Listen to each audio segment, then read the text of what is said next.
Right. Well, good afternoon. Yeah, it's 5 o'clock. It's Sunday. This is Objectivist Matters. Well, we're not really talking too much about philosophy. You have the Capitalist Corner to do that. You have Robert and Amy Nasir. You've got Yaron Brook, who's over in Italy seeing proper art. Here I'm dabbling with pop culture things. You can see here I got a card. Well, that's a digital image of the card. Oh, can I move it? Okay. But the real card, it's not graded or anything. It's just authentic. The man from Atlantis, it's himself. I gotta keep that at an angle so it doesn't get weird. Yeah, Patrick Duffy. And I used to watch Dallas every Friday since I was a kid. I don't know. Maybe I needed somebody to tell me a story, or maybe I had a pretty normal family. Maybe I needed a not so normal family to watch every Friday, or maybe it kept me from maybe it kept me from going out under the street light, as Mom would say, and getting into trouble. I'd be at home watching Dallas. So that was a habit that lasted about 11 years, all the way into first years of college, just wanting to know what happened. There was a season, there was a cliffhanger, right? And I think something was attractive about the oil. There was a guy who had a lot of oil. I mean, they were all schmucks. Bobby was probably one of the better characters, right? He was a good guy, and taking on his brother, who we all loved to hate. That love to hate was almost a parody. I have theories about how that parody becomes upon a parody, and you wind up with a Homer Simpson president like we might have now. I have to, because people don't know what's funny and what's not funny, and they're loving to hate some bad guy, and you wind up with President Trump, or you wind up first he gets his show, and then you like that style, and you think that that's going to manifest itself. But I enjoyed to have a story. Let's take a look. So I showed you that one. Let me show you something else. Same show, and this is a 9, PSA graded 9. And who do we got there? Right. Well, that's Miss Ellie, and who is that with them there? Who's that with Miss Ellie? Am I doing this right? Okay. Yeah, there's Miss Ellie.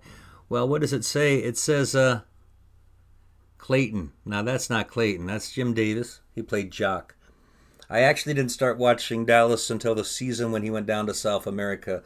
He had died in real life, and then they had to deal with that. Of course, it's a soap, so somebody came back saying it was him. I think that was about 6 years later, right? Just telling you a story. I like to have stories. I'm in the PSA. No, I don't know. I know somebody's gotten all the Dallas cards at pretty high grading. I'm trying to get autographs. If you subscribe to PSA, you get a card. So I've got, I'm not going to even open that. Maybe I'll wait till my next season or my son. A lot of these are Pokemon, and not much I do. This is called One Piece. There's a One Piece card I get, so I'm giving a plug for PSA. And I'm going to ask them to correct that card there. They'll probably charge me. But it's in their database like that, saying it's Clayton with Howard Keel, 7 sisters for 7 brides. Remember that? Bless my beautiful hide, she's gonna be my bride. That was sung. It's like, I don't know, 7 brides and 7 sisters. Here's a comic book too. Now okay. What are we doing today? Does it relate to objectivism? Probably not. Just the plugs that I gave to people who some great programming out there, and then great non-programming is non-objectivist programming. These people don't endorse objectivism or anything of the sort, but when you're making a good show on YouTube, you have to be objective. Just do your task at hand. Either you like the task at hand or not. So some of the better, podcasts are just, informational documentaries and telling things. I think there's something going into that's positive, say, as opposed to some of the other news channels that are skewed this way and that way and are more feelings based. Now, GenX does it how he would feel as a kid seeing some of these toys, and he'll go back and play them. And he had a Friday play. where he plays an old Atari, or maybe it was on television sometimes, usually an Atari game. Games I remember when I got. And he did Alien, and that was 9 days ago. I'm seeing the Alien. And then 2 weeks ago he did Tron Deadly Discs. He's not here today. He didn't do a Friday play. No, he does a lot of vlogging and other things, so maybe he explained it somewhere. Maybe he got invited to go to see a premiere of the new Tron movie. Now that's going to be exciting. Ares, it's called Ares. Did I show the comic book? I mean, is there a story to the comic book? It was probably one of the first comic books I read, just for one random reason. I was a courier. I was maybe a little bit late to comic books, but it was 1988, and I was in Phoenix, and I was a courier, so I'd take my motorcycle, take documents across town. You'd stop by. I could go through a whole 6-pack of Pepsi. I drink 3, not even realize I drunk 3, and because it's so hot. Sometimes I jump in a pool in my clothes and then drop on the motorcycle. A lot of pools there. They weren't checking if you lived there. It was the pool just for the guests, but maybe I was a guest because I delivered something. Then I'd go hop in the clothes, all the clothes and everything. Some of the longer trips were out to Palo Alto, outside of Phoenix. And then there was Pinnacle Peak. I had a delivery there. Stop in for a big gulp, snack, whatever. All right, well, I'm waiting for my next call. It's Friday. Hopefully I'm getting a call, because you got paid per call for delivering the document. So I'd hang out in that part of town, and there's no phones. I had a beeper to call in. That's how we did it. Beeper to call in, and then I'd write down the address on a clipboard. Then I had my motorcycle. We'd deliver it. So this was Starman, and it was the first one that came out. Well, it wasn't, because it's like he's a reincarnation, but he was from Phoenix. I thought that was interesting, right? So this was $1. I bought it. I don't think it has that much value to it, but the guy's from Phoenix. He starts getting star powers. They've redone Starman into something very different. You could look it up on Wikipedia. But that was something too. Like, it was a story each week. Somebody, I could go read a story. While I'm waiting for my phone call to make a delivery. That's as deep as I went with comic books, just a little story. And I know that that's fiction. I know that Dallas is fiction too. Speaking of which, why? I hope anybody's watched Landman. That guy, he's great boardroom speeches and a few other things. Now, there's a lot of silliness in there that I really don't need. Let's we all know to go check out GenX GrownUp, but let's go look up the American Petroleum Institute commercial, no drama. In many ways, this is more moving. I'll use the word moving than a lot of the show. The show has its moments, but it goes off to the ex-wife has to do something, so she goes and takes care of people in an old person's home, and then she's going to take them to go be strippers, and then they can't find a stripper, so they get this is stuff I don't need. But I'm liking Billy Bob Thornton again, and it's been a while.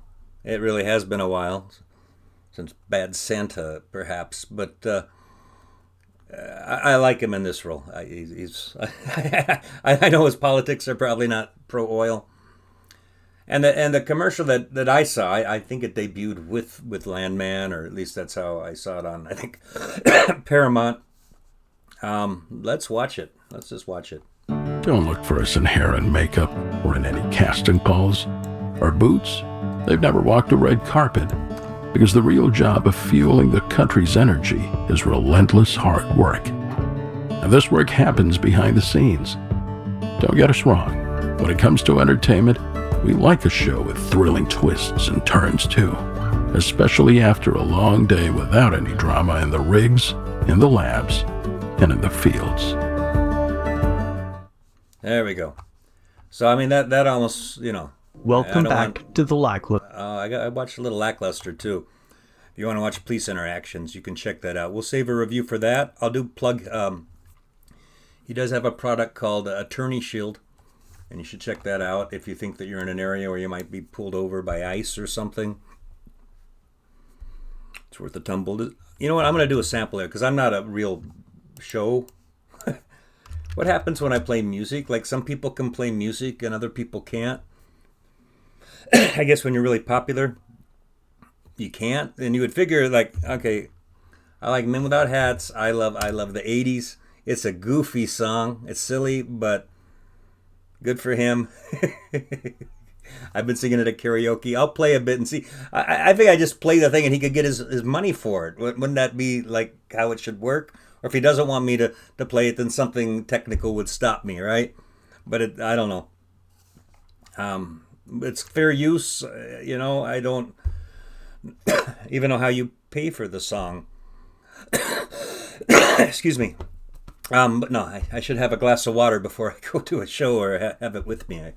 All right, so let's see. I sung this at karaoke. I don't know if he knows there's a karaoke version. Oh, I'm on mute. All right, well, that's probably good. We want to start it off. I love the 80s. I love the 80s.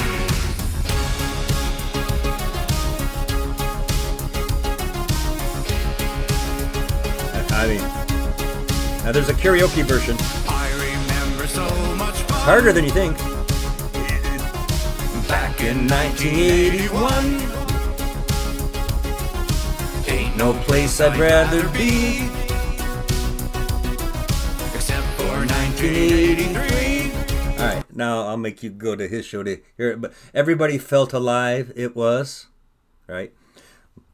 So it's not that hard to sing. So I like a song sometimes you can just pick up that makes the audience go remember things, and you're there to sing a song that you want to hear at karaoke, but you want to sing something new but not new. I don't know. It's fun.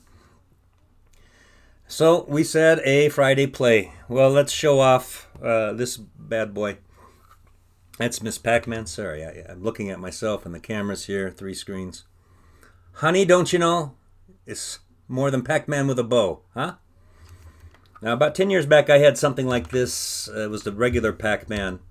And I lived in Europe, so we'd go to a little package, something like this where you keep. Let me get this here. You don't need much, right? Something maybe even smaller than that. Go to a bar or an outdoor beer garden where they really practice the 21st Amendment, unlike here where they, I think, still struggle with it. Did you hear about IJJ? Somebody had like a 6-pack of beer and then they saw that maybe there were some cases below and the whole plane's getting confiscated because it was flying into a dry town in Alaska, a dry village in Alaska. Yeah, it's nuts. So, but you go to an outdoor bar or something where it's a little dark, and with your game system and your little cinnamon micro projector, plugs in through standard AV. Well, yeah, that kind of AV. I bought a new one, but the battery's obsolete, so that's my current task. If you buy one online for $35, odds are the battery won't work, so maybe I can just get a supercharger for that. And this guy, which is taking 4 AA batteries, so Miss Pac-Man. Sorry, maybe I'll take a sip of Listerine. I don't know.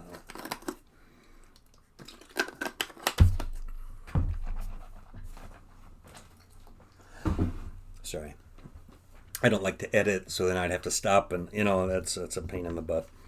We've got a little pack here, so let's turn it on and let's see if my video is right.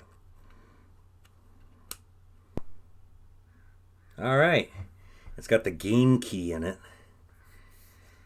but you can project this, right? And then people think you're from the future, right? I don't know. This has been around since 2005. Those cinnamon projectors have been around since 10 or 11.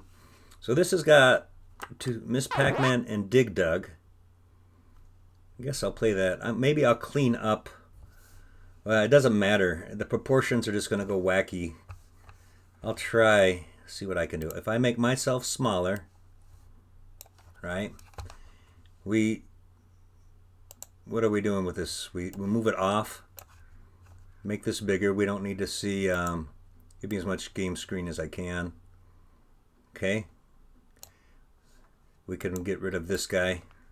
You saw the card. All right. Now, well, wait. So I don't have the other games. So let's turn it off. Remove the game key. I guess that's... Maybe there's instructions differently. Turn the game on. What do we got? I've heard good things about it. It is funny on the hands compared to the Miss Pac-Man. It's kind of top-heavy. Am I supposed to put it down? So should I just do Miss Pac-Man? I'm playing. I like it. I'll describe how play is for me and how some emulators get it wrong. I wonder if people could explain that, you know. All right, so I'm clicking that. Sorry, that's silly. I got to press here. All right, and we'll go. First of all, I like fast speed.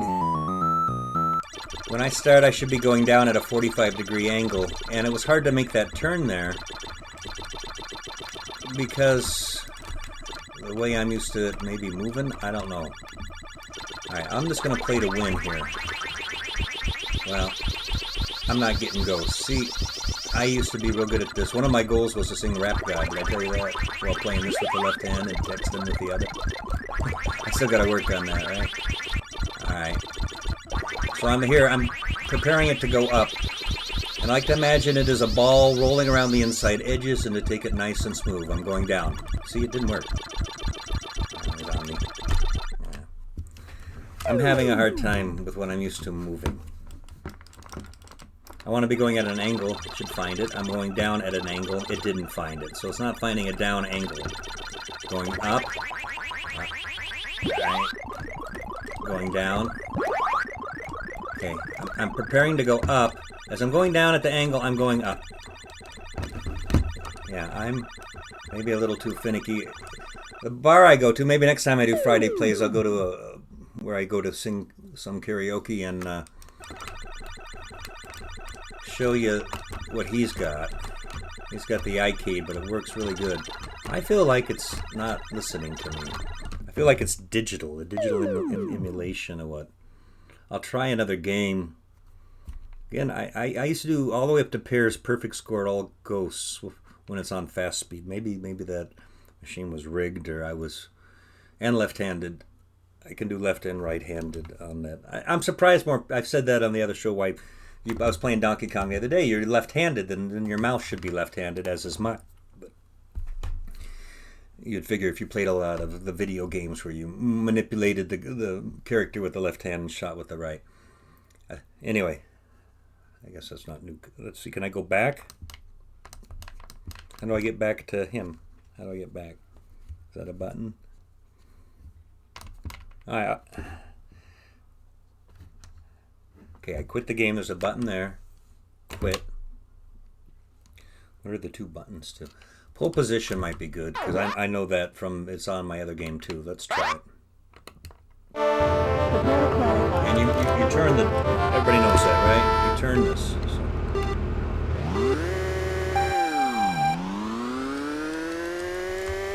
This was a cool one. We'd come into the bar and play this projecting on a screen.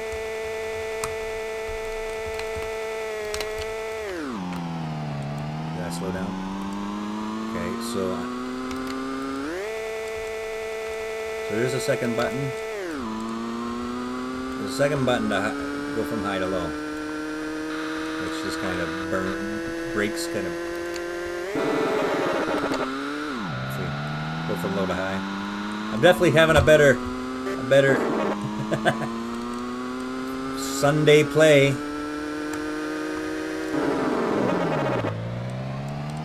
5 minutes left. Okay, just keep it tight, keep it tight. I just let off. Keep it on high. I got 40 seconds to spare. Found it. Alright, we'll go around the corner, let off the gas. Return the gas. Let off the gas. Stay tight. Alright, speed up. Low to high. Get that. Vroom, vroom. Switch to low, switch to high. Alright, well, that's your Sunday play. Thanks for listening. Check out things that are interesting to you. Check out good documentaries. Keep Reason, keep Reason as a primary. Consider capitalism. Give it a chance. Check it out. Learn about it. Learn about Ayn Rand. And yeah, play some games or do whatever makes you happy. Have a great one. This is Objectivist Matters.